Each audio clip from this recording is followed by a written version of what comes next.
кек сактоо, жек көрүү жана таарыныч бул безде калып, ооруга жол ачат, лимфа агымын жайлатып, иммунитетти алсыратат.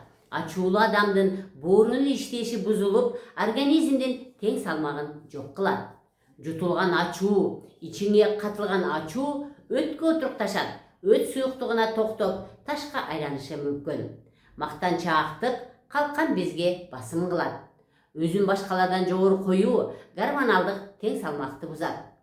Ички кайгы жоон ичегиде топтолот. Тирүүлүккө кызыгуу жоголгондо ичеги жай иштеп калат. Коркуу бөйрөктө жашайт. Туруктуу коркунуч жана тынчсыздануу бөйрөк энергиясын сарптайт. Ар дайым санаркоо уйку безди жабыркатат. Сезимдик чыңалуу зат алмашууну жана сиңирүүнү бузат.